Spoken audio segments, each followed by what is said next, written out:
Welcome to Don't Make Me Come Back There. We are a funny podcast about family. My name is Dustin Nickerson. I'm a stand-up comedian, the host of the aforementioned podcast. And I don't wear the headphones anymore. I forgot I don't wear those anymore. I'm done with them, all right?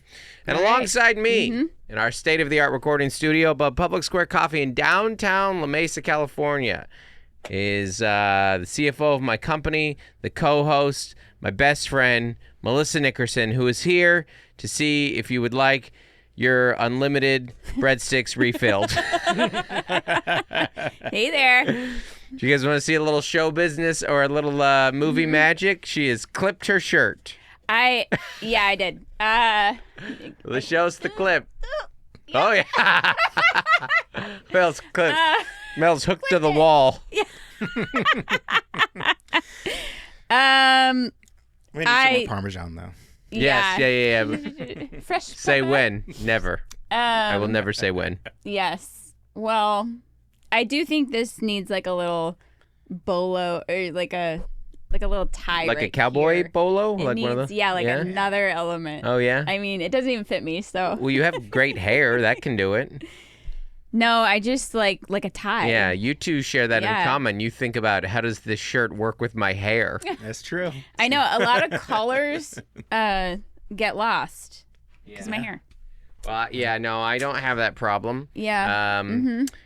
No, I had I have a yearly tradition on Father's Day of posting my dad bod joke, which is a mistake.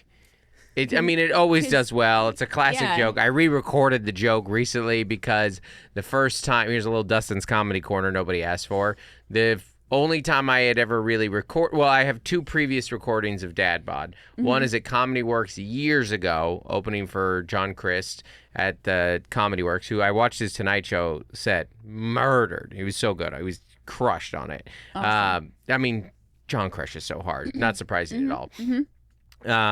But and that was like old and grainy. And then I did it on Overwhelmed, which I'm very proud of Overwhelmed.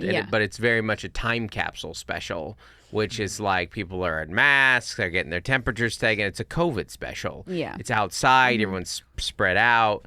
It's 2020. Yeah. So the dad bod joke, which does great in the room, it's literally audio. It cuts to people in masks, which at this point is a distraction on the internet. Yeah. Like it's a hot topic. It's a hot topic, yeah. So I don't regret it in any way whatsoever. But it is like, it's a time capsule when you watch it. Yes. But so I re-recorded it recently, and I was like, where?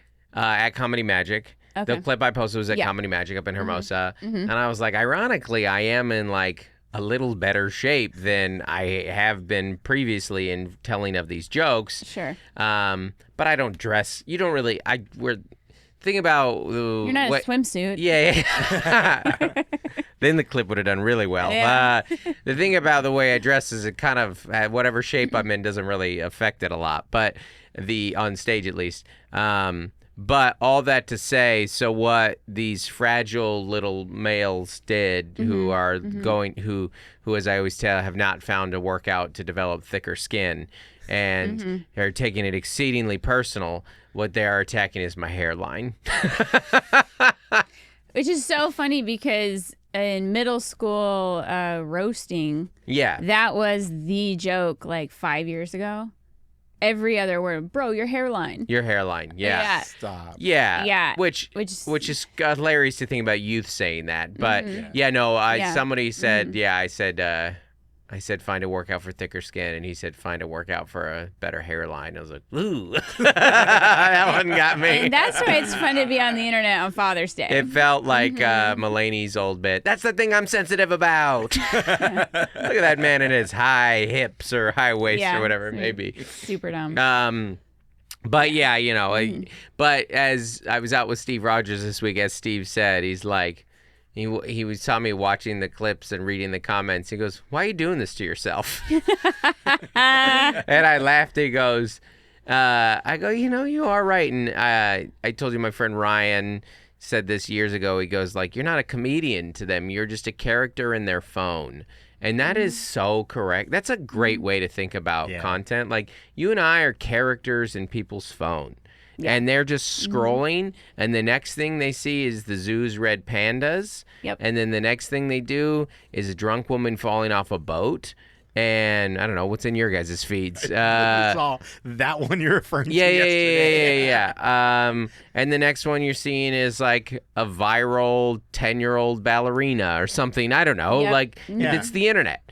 All in like 10-second dosages. Yeah. And they just pan to a guy going, "Hey, if you're in good shape, you're a bad father." They're like, "Geez, man."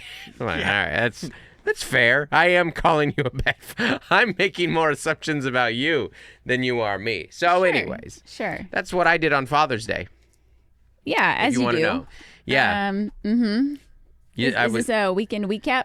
Weekend recap. Was that one on purpose?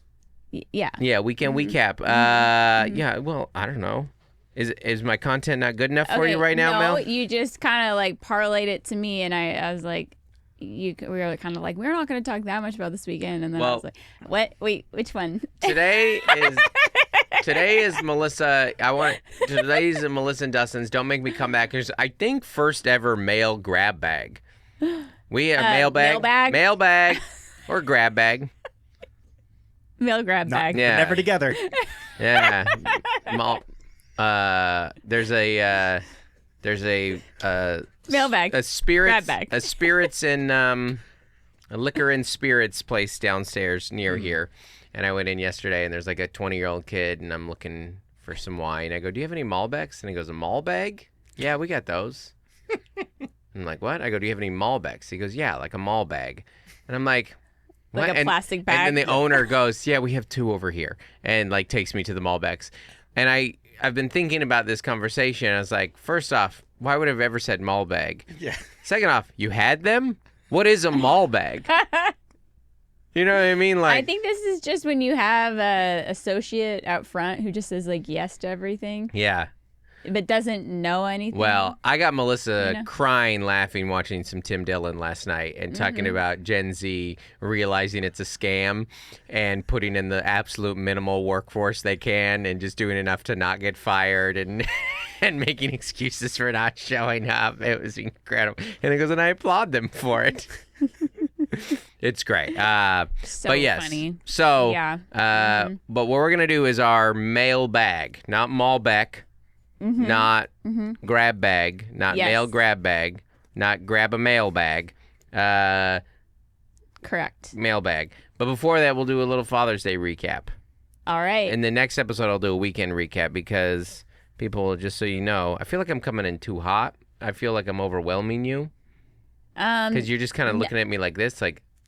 I'm like this. I'm like, no, I just performed. I just did do BTS. That's true. Andy. That's true. She's like, look at my outfit. This is a performer's outfit. Yeah. A couple things I said that need to get cut, and I'm thinking, did I tell Andy to cut them? Oh, and, so you haven't arrived at this episode yet, mentally. I am, Yeah, I'm filing what I just did. You are dressed for dinner theater.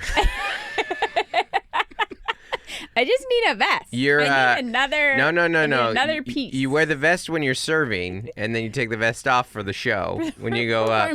You know, like that. What's the bar in New York where the Starlight, something like that. Yeah, where they're the servers and they sing. Yeah. But it's all Broadway, and they're incredible. Awesome. Yeah, It's next to Broadway. It's just on the corner of Broadway. They get on the booths and like perform and stuff. Yeah. With a hat and a scarf, it could also be pirate show, like pirate dinner. I'm it's right like, there. Like right there. Yeah. You could go any direction with Have the dinner you ever? entertainment. This is a good base element. Yeah. Have you ever taken your kids to what's the jousting dinner one? Theater? Medieval times. Yeah, never gone. Have you? Yeah. You grew up in the OC. Oh yeah, totally. Medieval times is synonymous with Is that where the OG one is? That one right by Disney? Yeah, Buena Park. Next to Knott's Berry Farm. Is that the first one? Yeah, oh yeah, down the Knott's Berry. street Sorry, from yeah. So they have. And the pirate show. They also right have next a door, pirate show, which used to be Buffalo Bills, which was the Buffalo Bill show before it was the pirate show. This is Buena Park. Dollywood. Like they also have a dinner theater. Same idea, but like Southern. Yeah, they've had the various... Medieval times is all time. Okay. I mean, it is incredible. Let me throw this to the Facebook group, Dustin Nickerson Comedy Facebook fans there. Dustin Nickerson Comedy Fans is the name of the Facebook group. And shoot us emails at don'tmakemecomeback@gmail.com. And then I want your take on this, Andy, because I have wanted to do this for a long time. However, we've only been at a point in our career where we would pay for something like that in the last 72 months. This is a lot like skiing, where you're like, let's do it. And then you multiply it times 5. And then you're like, let's not do it. Yeah. And see also Disney. Well, that's Melissa, that you ever reach at a certain point as a parent, you just look at your finances and you go to your kids like, you're not going to learn how to ski from me. Yeah. And I know I had that old joke about it, but like you're just, it's not in the cards because it's not a one-time thing you learn how to ski. Our son missed one wrestling tournament in high school. I said, we're like, do you want to do this? The youth group is doing a day of snowboarding. This will be your one chance to snowboard. Yeah. This is your day. And you're going to miss this wrestling tournament. Do you want to, this is it. Do you want to go? Yeah. And he did. He had one day of snowboarding. Right. Yep. Yep. And he wanted to do it more, and you're like, I'm sorry, we're not the family for this. Dad works weekends. You need a parent to ski. That was really the heart of that old joke. Is like you need the financials, and you just need to be able to do it, like time-wise. Yeah. But go ahead. Oh, I was just gonna say we were talking about surfing, and during the pandemic, our kids did a surf camp with friends, but there were so many jellyfish in the water. Like so many, that everyone got stung and nobody wanted to surf. And you're like, it bites back. That was it. Yeah, that doesn't come up in the Beach Boys song. Sure doesn't. R.I.P. Brian Wilson. What a legend. Legend. Yeah. The point being, you're like, well, that was your opportunity to surf, and that was your opportunity to ski. Yeah. Sorry, or go to medieval times. I feel like we've missed the window. Yeah, well, that's Andy what I begs want to differ. Well, oh yeah, I was gonna say. So that's what I want to hear from the people. Like, what's the ideal age group, and would teens still be into it, and would a teenage you be into it, given that you had the internet to compete with? Because did medieval times, did it exist because we didn't have as much good entertainment back in the day? Or just pitch me, or tell me whether or not you know our family. Yeah. Medieval times Andy? is like the precipice of novelty entertainment. Yeah. I mean, you can't get that anywhere. Like you can't, it's like you can't, where you're going to watch like people act like knights and get on horses in front of you and joust to the, fictional death, so to speak. Sure. But it's like, for those of us who grew up in this, like it is like youth group energy for adults. Okay. I mean, it is like because they split the crowd. Here's like, team blue, here's red, here's green, here's yellow, and you're cheering for your team, and the entertainers are so entertaining. Yeah. It's kind of like Monster Jam but medieval. Yeah, and it's What? No, it works. They should have a medieval Monster Jam. Yeah. They're just horses out there. Yeah. Like watching a medieval battle. I'm into it. That's right there. But yeah, I mean, don't go in thinking the food is going to be awesome. It's just fun.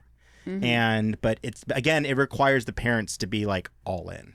So don't go thinking, oh, I'm going to get this for my kids to be entertained. They're going to be, unless they're younger. For teens, like you got to be like, maybe already have that high energy connection with your teens where they're just going to like doing it with you. That would be my expectation. But if you've got, you can't rely on that to entertain teens if you're not that exciting of a parent, in my opinion. Well, I get what you're saying. Yeah. And everything you just said makes it very clear we've missed the window.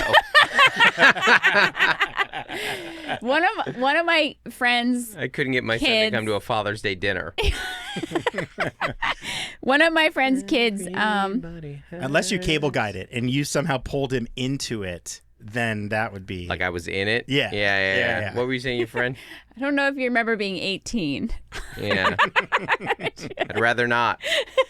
Well, I believe I was in premarital counseling. Because as a Christian, I believe love is patient. So I got married at 19. Not literally patient. I'm actually quite impatient. I'm not willing to wait. Love is impatient. I'm not willing for my age to start with a 2. This should have been our wedding vows. How has there not been a... Oh, you tell your friend's story, and then let me come back to this. Okay, so I think the window is like 2nd, 3rd, 4th grade. The best window for medieval times. I think middle school's great. Yeah? Oh, yeah. Do you have a middle schooler yet? Yes. Do they have a... Sunflower. Sunflower. Yeah. Okay, wait till your boys are in middle school. Yeah. A little more jaded. Our youngest is a middle schooler now. Yeah. She just finished 5th grade. So, so what they did is they took their son up to medieval times. He was able to bring a friend, and it was like his birthday. Yeah. So they get the mug, they get the photo, like the whole thing. So I think that was the way to do it, or one of the ways to do it, because inevitably you're paying for like 4 people, which is very much more affordable than 5 and no friends.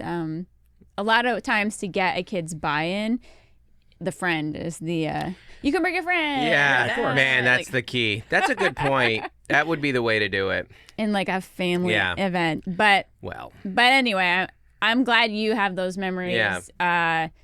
They have one in Vegas as well. But we just missed it. You can't catch everything. So bored back in the day. You're always looking for things to do. Remember when we would go see improv?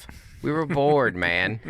We were bored. We were looking for anything to do. Like, oh my gosh, they thought of a thing fast. Thing fast. Oh. A thing. Yeah. Speak for yourself. I was very happy with my scrapbooking. That's true. That's very true. The one caveat is that Mercedes and I did go to medieval times when we were dating, but she's actually like allergic to hay. So that's hilarious. Whoa. So we've got pictures of our picture, her face is like all puffed out, and the whole time she was like coughing and just slamming Pepsi, trying to like just go along with the date. If not allergic, I could see medieval times being a funny, creative date. That's a funny, If you have a playful date, that could be super fun. Yeah. It's kind of it's falling in the lines of like Rainforest Cafe, and that you're like, do you want to eat here, but also feel like you're in the rainforest? Well, I'll put a button on this little thing. I can tell you this as a parent of 3 of them. When something is advertised as fun for the whole family, what they mean is fun for everyone except the teenager. Yes. That's all that means. Like, hey, the teen will maybe come along. They're not going to be happy, but maybe the teen can tolerate it, and then therefore maybe you can tolerate the teen. But the reality is, if it is not them hanging out with their friends, it's not fun for the teen. There's nothing that's fun for that teenager other than being away from you and hanging out with their friends. Yeah? Yeah. Yeah. No, sorry. Yours is sad. No, that's the right way to I know. It's very hard to find an interest that your teen's into that you can meet them in. Yeah. And it's probably not going to be medieval times. It's probably not, no. That should be the slogan, the medieval times is like probably not for teenagers unless you let them bring a friend. And they can side-eye you the whole time. Yeah. I don't want to be the same color as you. If you're green team, I'm blue team. I don't want to be on the same team as you. They should just they should just take all the teens that come in and just corral them to their own team. Brilliant. And just create that competition. Make them like the gray or like the dark magic. And let them win so they think they're winning every time. But there's no... you're like, well, I'm winning because you're happy. That's the only actual winning that's happening right here. So my parents. Yeah, if you're on the band them together and watch how much they hate everybody. Yeah. I think that if you're like anyone who's unsure about if you're unsure about like fun for the whole family, if whether or not that actually will be, all you need to do is go watch someone who has taken their kids to DC. DC is like pitched as like the great take your teens town. It's very educational. And it's terrible. They're miserable. Like they'll like the Spy Museum. They probably won't. They'll like a little bit of it.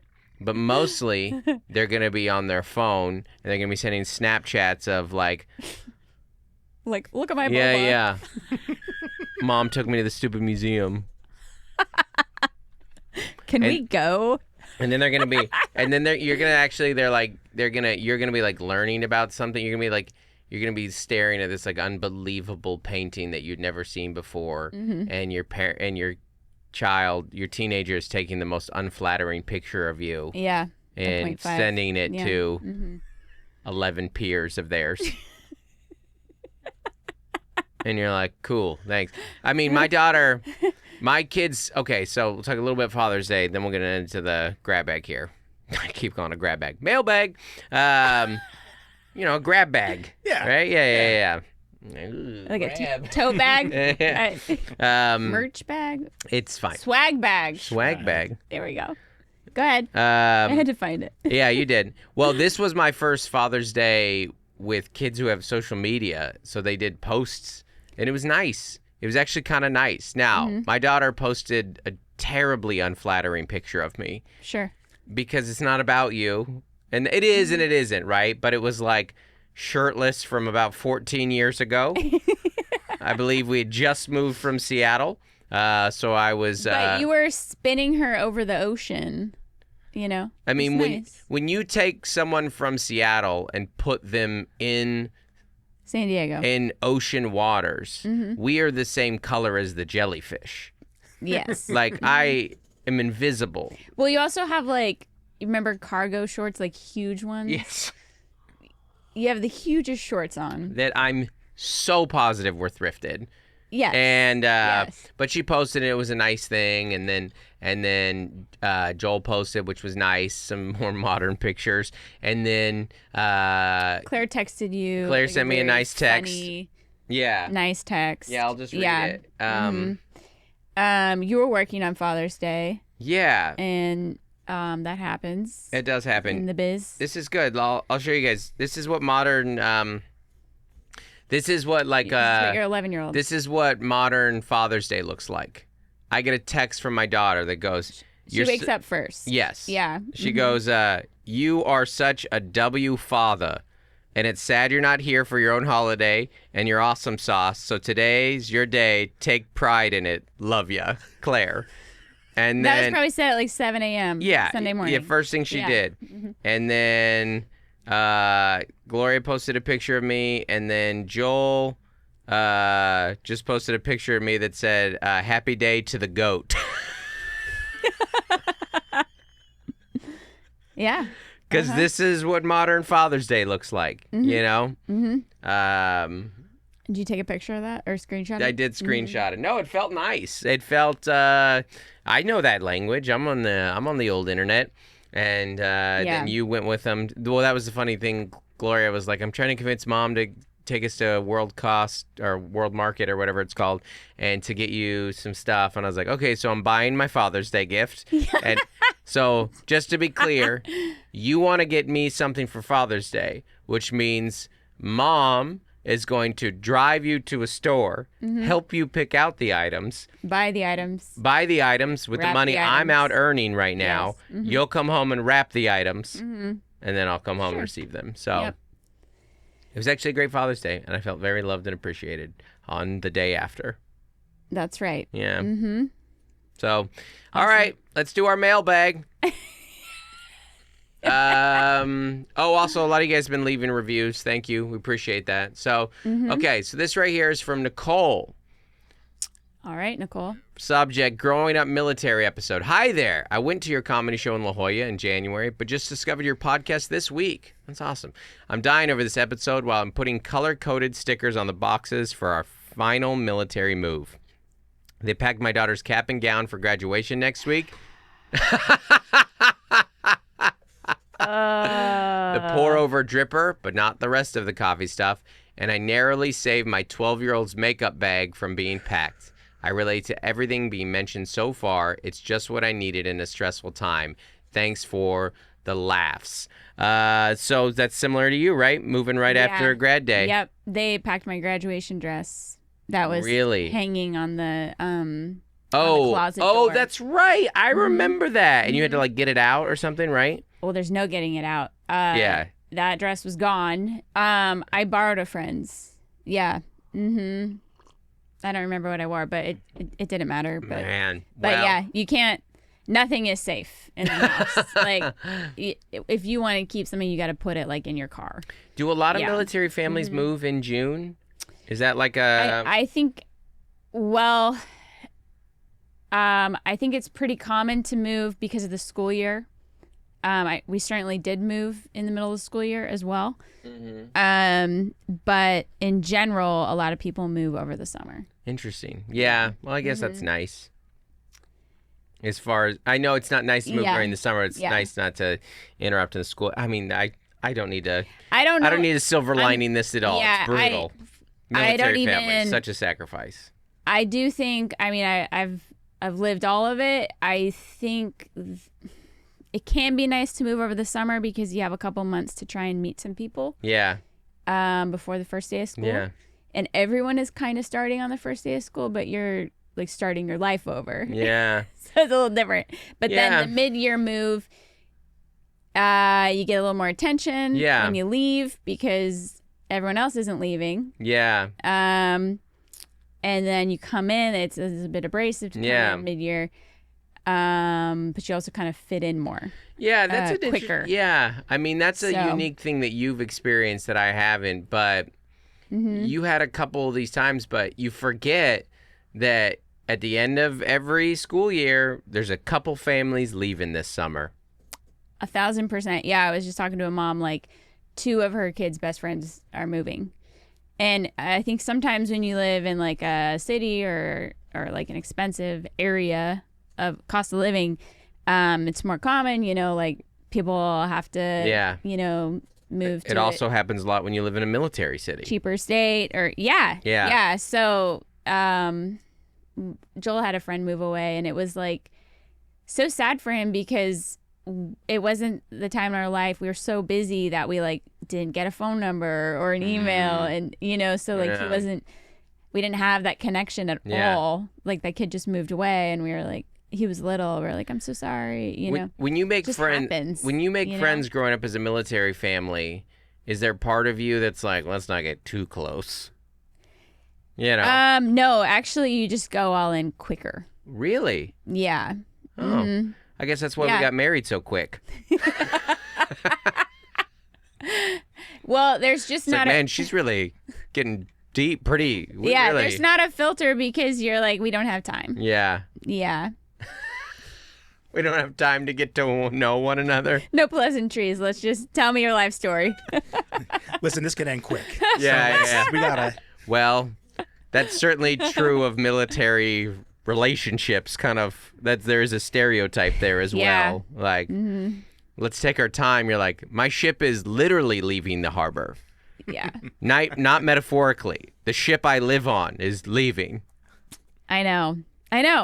We actually we have some military friends that are going to move soon, and I was like, yeah, that's like you don't. It's hard for you to find the funny in this, and I respect that. Yeah, it's hard. I'm like bristling a bit, but no, it's a unique way of living. Yeah, and it definitely shapes you and your relationships. Yeah.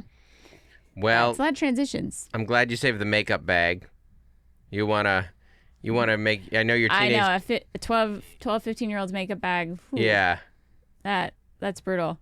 So funny. We were cleaning up that 5th grade party last night, and it was at a pizza place. Yeah. And there was a cracked iPhone and a little purse with like a gold a piece of pizza, a water cup, a cracked iPhone, a purse. Yeah. And we were like, no, they're coming back. Yeah. Like that is definitely. You think they're gonna forget that? That's an adult. They sat down. They're coming back. Don't bust their table. And then sure enough, it was a 5th grader who left her phone. Yep. had a purse full of chapstick and stickers and didn't eat. Yeah. Yeah, she had left everything. Well, you were right there. You're like, that's a 5th grade phone. Like, it's like you give your kid the worst possible phone imaginable. So it was just very, it's just very funny. yeah. Can you pull up my dates, by the way, since she mentioned the La Jolla Day? So I forgot to plug these. So upcoming tour dates this weekend. I'm at the Comedy Connection in Providence, Rhode Island. I've been to Providence once before. I have not been back since. I'm looking forward to it. Next weekend, I'm at the Parkway Theater in Minneapolis. It's almost sold out. If you're thinking about going, go and get tickets now. And then we go to Eau Claire and Petoskey, Michigan that weekend. In July, I'm in Mobile, New Orleans, San Antonio, Pottstown, PA, Richmond, Asheville. We just added Asheville, Greenville, South Carolina. Madison, Wisconsin, this is summer and beyond. Madison, Charlotte, Stamford, Murray, Connecticut, Boston, Massachusetts. We just added Murray, Kentucky, but Murray, Kentucky. What did I say? Connecticut. Connecticut. Good catch. Stamford, Connecticut, Murray, Kentucky. We just added this on sale. Bay Area, October 9th through 11th. San Francisco, the Punchline, downtown, Battery Street. Love that place so much. Kansas City, Seattle, Corvallis, Oregon, Nashville, San Diego, Tulsa. Oh, yeah, if you saw me in San Diego, that's what reminded me. I'm going to be back there.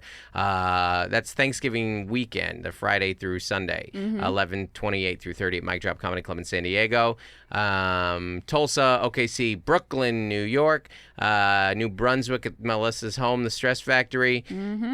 Dallas, Houston. Check it out. All right, let's do the next. This is actually a DM I got when I want to answer. This is from Nicole Dean. Okay. Hey, Melissa.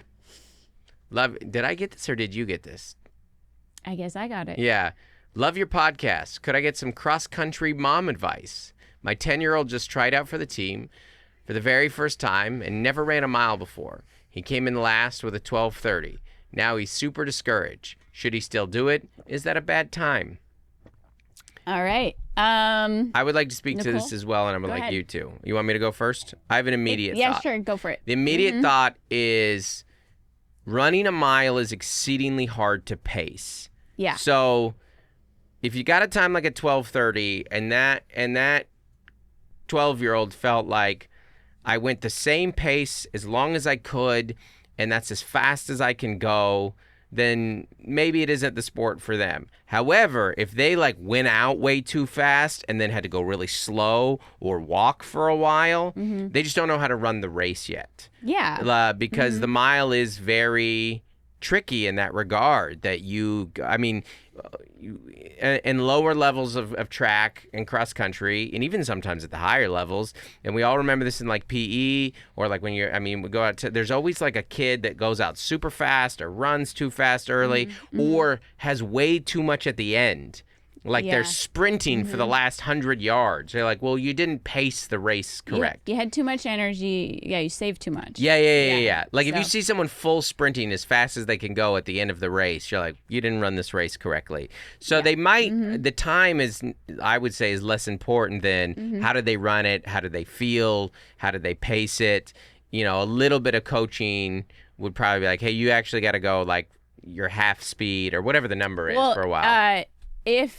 If your kid sticks with it, they're going to learn through like track workouts and stuff, like how to, like you said, like, okay, like, so if you're in 3 minutes a lap, you know, like how to find that and then sustain it for a mile. So the good thing with a slow first time is that gonna get better. It's probably going to improve. Yeah. And seeing improvement like with like swimming or any sort of like race-based sport can be really exciting to get a personal record and improve. So, now, do they want to do the workouts? Do they connect with the team? Do they like racing?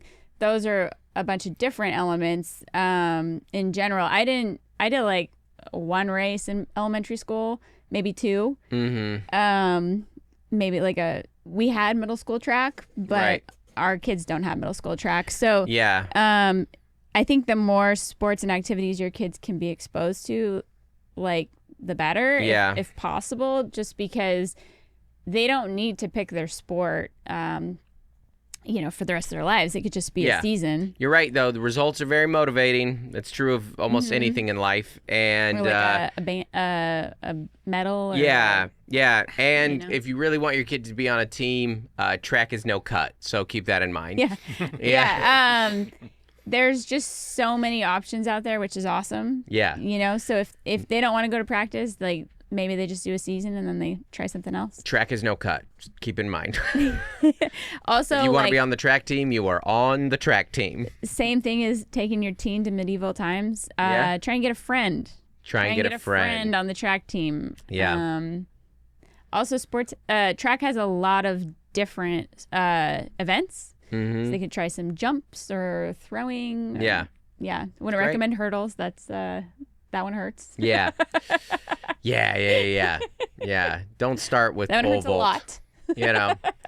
All right, this one is from Dame. This is a Facebook comment. Dustin, this is a couple weeks late. Sure. MLB rivalry. I've always struggled with that word. Rivalry weekend. It's a tough word.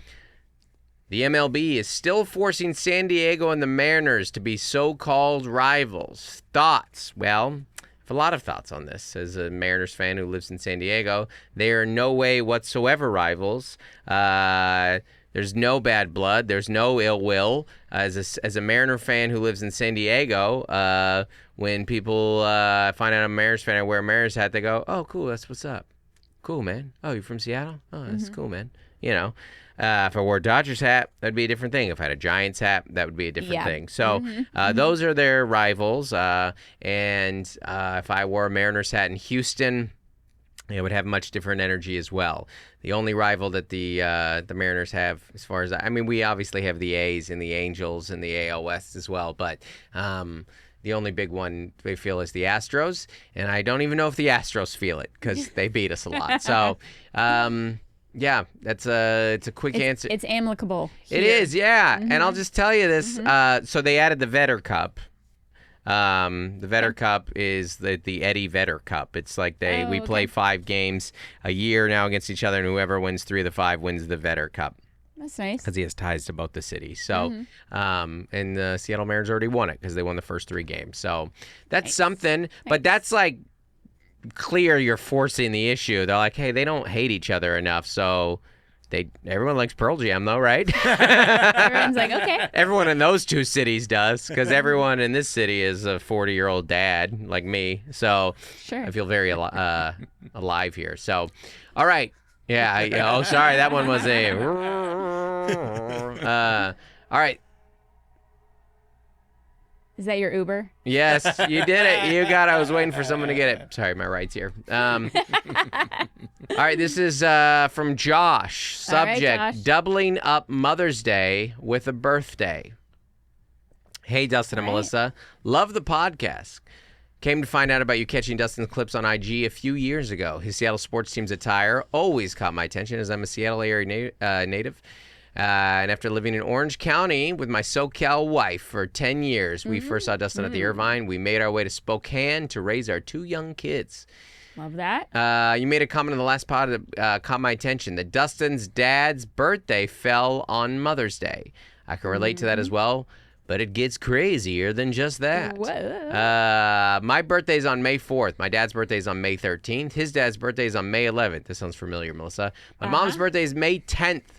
She's no longer with us, RIP. As you can imagine, every few years we would have to jointly celebrate a family birthday with Mother's Day. And as I got older, I didn't really have the typical kids party anymore. And I would also jointly celebrate my birthday with my dad and my granddad as well. Fast forward to being married with 2 kids. In addition to my wife now being honored on Mother's Day, her birthday is also May 25th. And let's also add her sister's spouse as a birthday on May 12th. There's also some auxiliary extended family members on the 13th, same as my dad, and the 14th. Needless to say, an already busy birthday/Mother's Day month, and my family got exponentially busier with the families I married into, as well as becoming parents. Every weekend in May is now filled with either a birthday or a Mother's Day celebration, oftentimes celebrating the multiple birthdays and my mom at the same time of year. I would love to hear if anyone else out there can beat this and this craziness. My kids are only 5 and 2, but listening to your stories about the kids getting older and having end of school year events, I'm imagining the already busy month of May will only get crazier as our kids get older. Enjoy this moment of your life you are in. Can't wait for you to make a boat to Spokane eventually, and go Dogs. Go Dogs. Much love, Josh from Spokane. Mm-hmm. Well, your family is very busy in May and is really busy with each other in July, it sounds like. I know, I'm like 9 months. I can't do the math. Right? I mean, is that right? Like Yeah. April, March. Well, if that's the 5th month, then 4 months before that. Yeah, again, I got my fingers out. Yeah. It's like, you guys... Take it easy in July. Really love the summer. You guys have a lot of great summer vacations. Every anniversary trip. Well, it happened again. That's very funny. I mean, that's insane. That's crazy. Mm-hmm. I can't even. Being a little kid, you ever remember being a kid and having to share your birthday or something with a grandpa or a mom, and you're like, this stinks.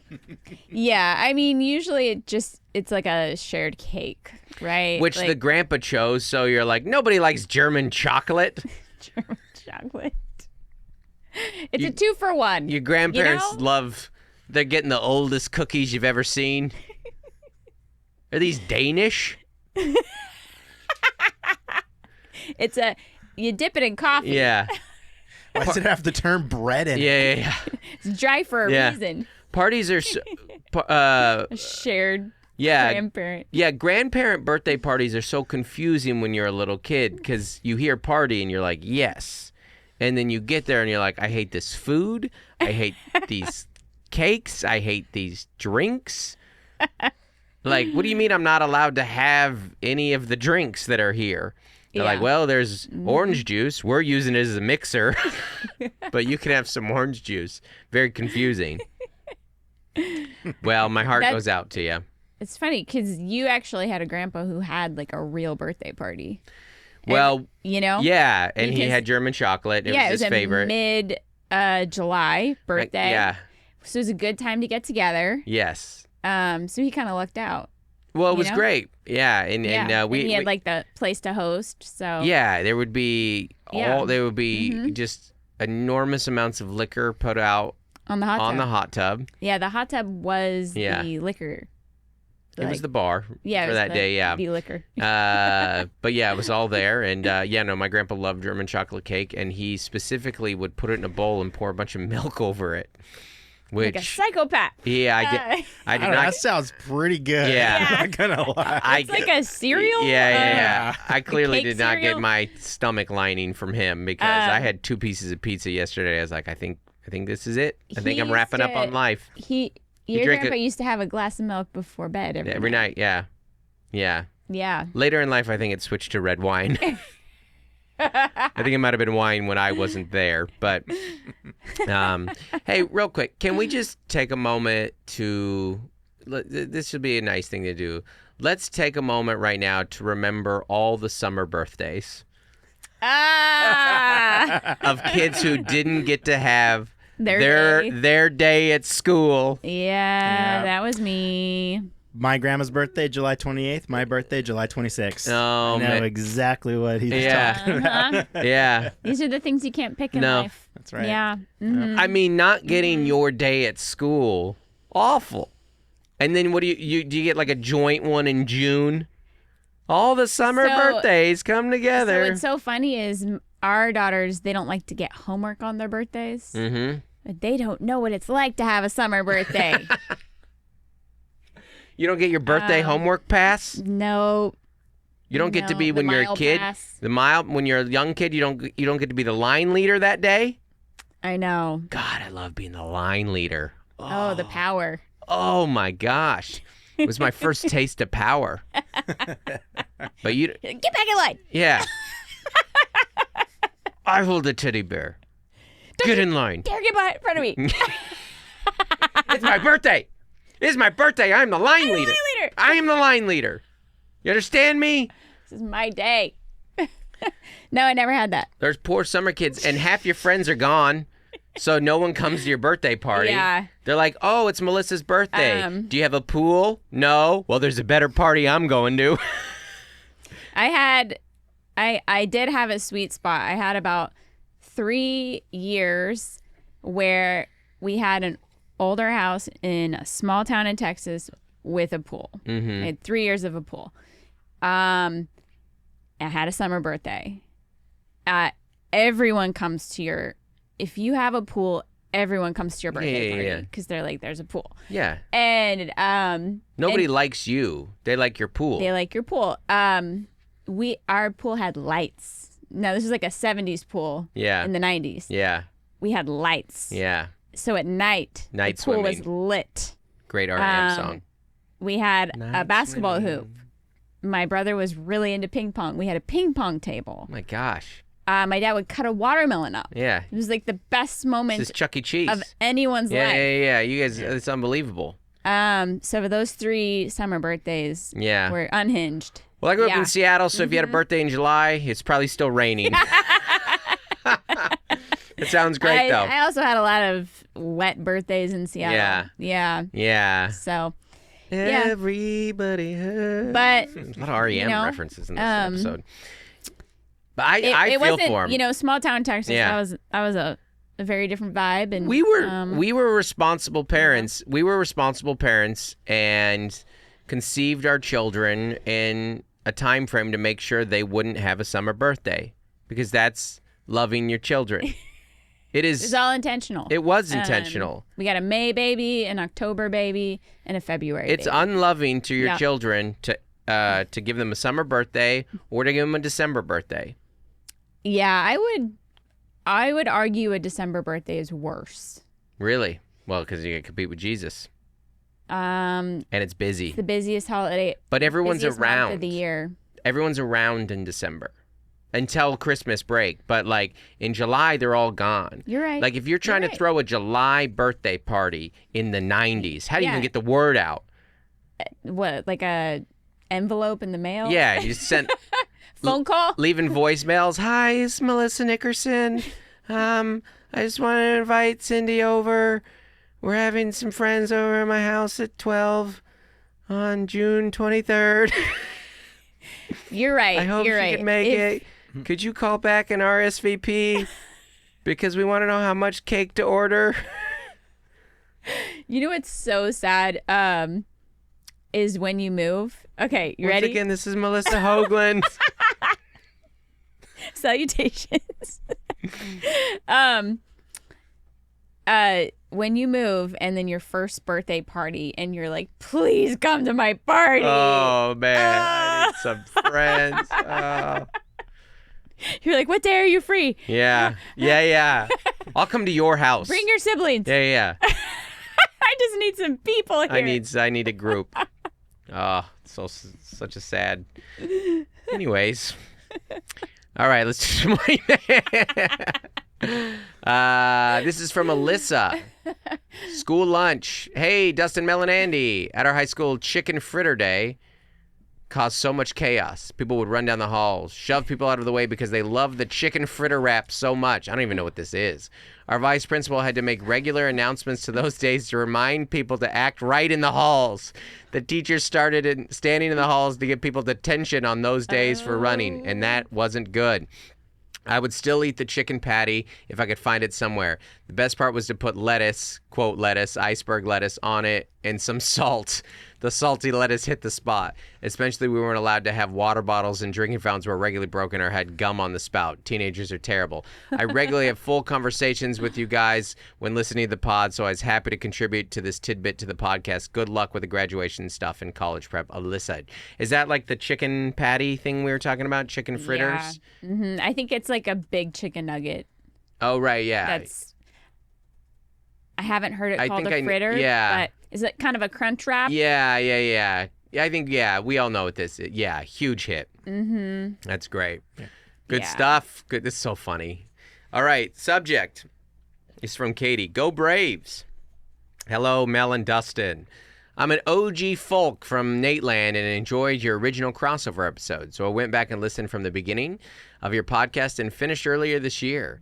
I wanted to email you earlier this year when my Atlanta Braves were going to whip up on your San Diego Padres, but alas, we got swept in the first 4 games of the season and dropped the first game of the series this weekend. But the Bravos, I don't know if that was eventually, do they call them that? Bravos or Braves, finally beat the Padres in 1 game, so I figured it was a perfect time to email. I enjoy the podcast a great deal. Even as a non-parent, look forward to the weekend recaps and stranger danger segments.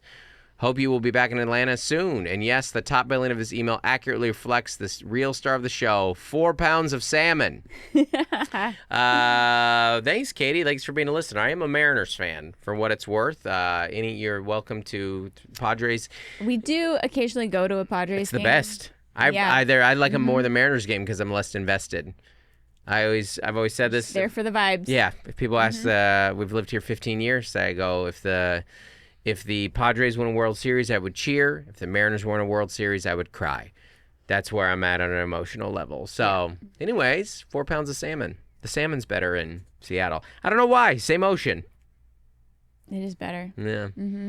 This is from Andrea. Subject, kindergarten brawl. Can you read this one, Mel? How do you feel about some public reading? Hello. My daughter, now 13, has played basketball since kindergarten, and the worst thing I've ever witnessed was a parent from the other team threatening the 16-year-old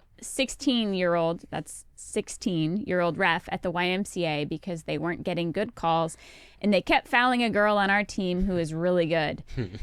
How bad do fouls have to be for them to be called in kindergarten? LOL. I went to get water and came back to see my dad with a cane because he had just had knee surgery. Classic. Between the mad parent and the ref trying to defuse the situation. This was for kindergarten. This is why schools have classes for parents to learn how to manage their emotions. Anyway, the only pod I love more than this one is my Keurig pods. LOL, I have a small kitchen. Take care, Andrea. That's a great sign up. LOL, I have a small kitchen. That is great. Oh, man. I said something to you yesterday, or like a couple of weeks ago. It was like the most seen. I mean, that's what's like so great about a relationship is when you feel seen. Yeah. I had a couple recently. We'll get back to the email here. A couple recently. Joel got me a vintage flannel and like Hobbit shirt, which is from the movie, which is great. For Father's Day. I sent my friend Paul a video about an opener he was unhappy. I knew he would be unhappy about. And I was like, can you believe that this person's opening for this person? He's a band manager. And he was like, oh my gosh, this makes me so furious. I go, I hope you feel seen in this. He goes, oh yeah, this is such a friend moment for you. And we were talking about getting an appliance recently, and I said something like, we don't have the counter space anyways. And you were like, oh my God. It was one of those like, oh wow, I've been complaining to you about this, like to preempt somebody's complaint or argument against is it's a sign of knowing somebody. 100%. So fouls in the kindergarten league, though. I mean, you got to call them at some point. Otherwise, you might just have some kid like tackling out there. Because there is always like a football player that doesn't know they're a football player yet. This is the thing in youth sports is they all start in soccer and basketball, and the football players don't know that they're football players yet. So they just tackle your kid. Not slide tackle. They just aggressively tackle your kid. Yeah, I can't say I thrived in any of the sports you just mentioned, so I can't speak directly to that. No. Yeah, but thank God you got cut from the volleyball team. Change your whole trajectory. I mean, I could speak to this a little bit. I mean, calls. My sisters played basketball. Yeah, I watched a lot of basketball. Yeah, I mean, in the higher levels, because you do have to teach them the game. That's the tough thing about youth sports is you are trying to teach them the game, and you're also trying to teach parents that it's just a game. And so there is like what you remember your last time being competitive in that sport is not what your 5-year-old's playing right now. That's true. They're like, I mean, in T-ball, it's still on the tee, and then it's coach pitches, and then it's a certain point, and you're like, if there's going to be some close things, is that a foul? Like, you can't call travel in entry rec league basketball. Because you would do that the whole game. It would just be one whistle. Yeah. You know, but they got to at least try and dribble here and there. I mean, none of our kids play basketball. Joel did 1 or 2 seasons, I think, and I didn't really play growing up. But the answer is, how bad of a call? I would say, did it make a kid cry? But I think basketball is one of those sports where like a standout player can kind of ruin the game for the other 100%. Team because they just keep stealing. Yeah, for sure. But I did see a thing know. recently, though, that I think this is meant to encourage parents to remember that standout kid oftentimes peaks early, which is funny because that's like a negative way to look at it. But it is to kind of maybe tell your kids, like, just keep going. It's so much of it's just about showing up.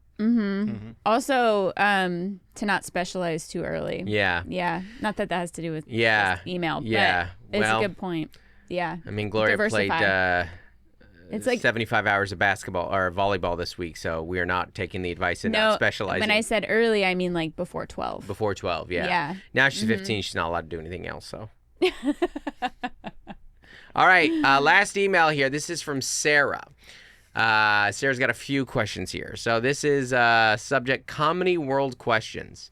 Hey, Dustin and Mel. Last week on the podcast, Dustin makes some jokes about having to work harder for shows with comp tickets. I didn't quite understand why those shows would be more difficult. I'd love a free ticket to a comedy show. Who gets those tickets anyways? Sign me up. Okay, so this is a Little Dustin's Comedy Corner, but it's more of a Dustin's Comedy Club Corner ticket, corner, Comedy Club Corner. Sure. So not ticket. Clubs give out free tickets in shows that aren't selling well. And the way that you get those free tickets are a variety of different ways. Usually it's a mailing list. Usually you've signed up for your local comedy club's email list.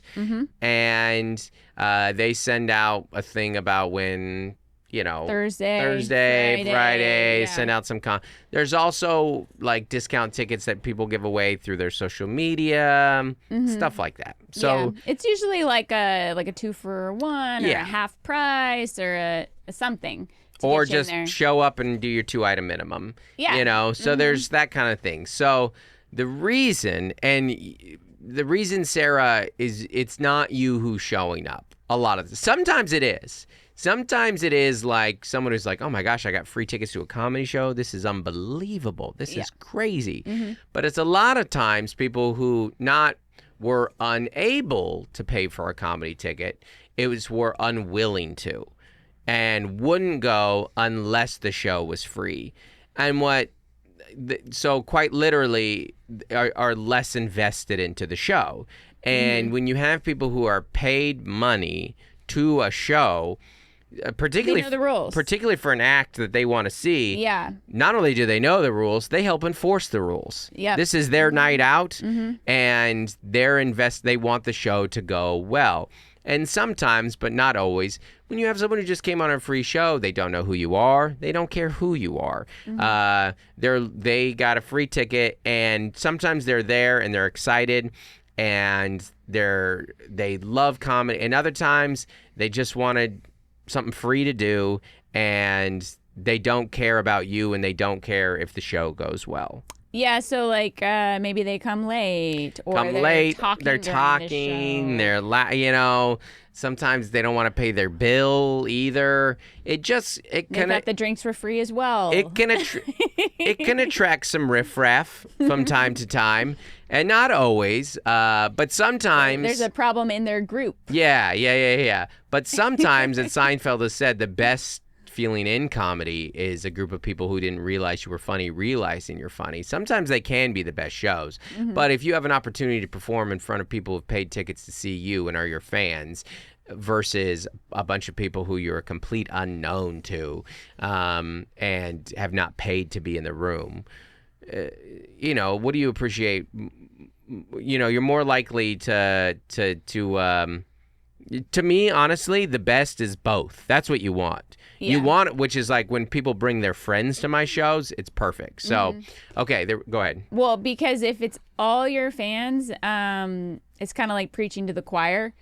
Like they're going to jive with you. They're going to give you the jokes. And it does kind of take the edge off of your act. Zoltan and I were talking about this recently. Yeah, yesterday we saw him, and there is something to that idea of like when it's all your fans and they're already invested, sometimes acts do kind of lose their killer instinct, but not always. Not always. Yeah, it's possible. So, okay, here we go. A couple more questions on this. We saw you at the Houston Improv last summer and excited you'll be back in January. I'm curious, why will you be at the Punchline instead of the Improv? We've seen several shows at the Improv and only one at the Punchline. And do you bring an opener with you on the road? It seems like your opener last year was with you.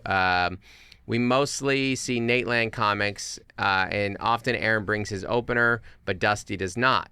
The situation led us to an unusual night last year. We saw Ralph Barbosa open for Dusty, and he was great. So we bought tickets to see him headline a couple months later and invited friends with us. His show was very different than the opener set we saw with Dusty. We still laughed a lot, and our friends enjoyed it as well, but the vibe was not what we expected. I'm loving your podcast. Thanks for entertaining us backseaters. My husband and I will see you in January and on the cruise. Sarah, what a great fan. Okay, so a couple questions there. Can you scroll up again, Andy? Why am I doing up one paragraph? Why am I a comic? Yeah. So I'm doing the Punchline instead of the Improv because in Houston because I like both the Punchlines and Improvs, but I hadn't done that Punchline, and when it was time for me to go back to Houston, they had it open and available, and the booker of that is also the booker of the San Francisco Punchline, and I like the Punchlines, and I like her as a booker, and I like the Improv ones, but I had more. I mean, the Improvs, I play the other ones in Dallas too, so I obviously like them, but I haven't done it, and I'm curious to do it, and I think size-wise, it made some more sense. I think it kind of the room fit me a little more. So yeah, that's why there. So a lot of time, if you're wondering why an act played that venue, it came down to calendar availability. FYI, it was just what was open. I got this weekend open. You've got this weekend open. Exactly. Yeah. So, do you bring an opener with you on the road? Sometimes. It just depends. It depends on the city, and it depends on my relationship with the club. Sometimes in Vegas, I didn't pick my openers. It depends. It depends on. It honestly depends on how established you are. You bring someone from LA. Yeah, exactly. Yeah. I am at the point now where 90% of the time, I have brought an opener, and it's an approved act who I think's a good fit for me and what I do. So, but yeah, some people do and some people don't, and some comics really force the issue and some don't. I try and be mindful of the fact that you're building a clean show, but sometimes you don't have that power yet at clubs. Yeah, and if the club wants to book the opener, it's tough because one of the ways that local comics develop is through those middle spots. Yeah. Like those local feature spots were important for me here in San Diego. And even the first 5, the opener. Yeah. That spot, usually the club wants. Usually the club wants, yeah. And it can be dicey. Yeah, it can be dicey, it's part of developing comedy, and but for the most part, as I'm thinking about all my dates coming up, I have someone that I'm bringing. A lot of my dates in the South, Nathan Owens, Steve Rogers is with me a lot, someone I know and have approved of. At the Northwest, I always bring Jordan. But the Ralph Dusty one is an great example, because I imagine Ralph worked fairly clean opening for Dusty, and I don't think Ralph's a clean comic. His opener. And his opener is as well. So it was just different vibes. And Ralph, who's so funny and such a pro, probably just did what was best for the show. So that does happen sometimes. So it's hard to find clean comics. And openers. Yeah. Yeah. Well, because openers get swooped up a lot. Like I'm bringing Steve Rogers out with this weekend, and you know who Steve Rogers usually opens for? Nate, Tom Papa, and Brian Regan. Fortune? And he has his own headlining dates as well. So when I can get his scraps, I take him. So okay, that's it. Bye. Bye. Hey everybody, I want to give a special thanks to our As Essential as Oils patrons. That's our $25 a month and up. Thanks so much for supporting the podcast. That is Adam Bush, Avril Griffiths, Allison Nelson, Andy and Darlene Gurton, Bonnie Galindo, Brandon Schoenberger, Carrie Teague, Chris Finn, Christopher and Bridget Finland, Code to Grow. Courtney Eibling. Damaris Diaz-Stevens. Daniel Owens. Dave and Melissa Cox. Dave Hoagland. Dustin Daly. Jason and Francis White. Jen Thurk. Jonathan Rivera. Jordan Cowan. Juliana Smith. Lori Amos. Lauren and Nick Rachel. Matt and Sam Slosdom. Michelle Carlson. Nick Cordell. Norman Norman Perrin. I'm sorry, Norman, you're the best. You're my favorite one. Preston and Rachel Wilson. Rachel Kennedy. Raina Camps. Robert and Nellie Capen. Scott Elliott. Stephen Menya. And Tiffany Payne. Thanks so much, everybody. Thank you.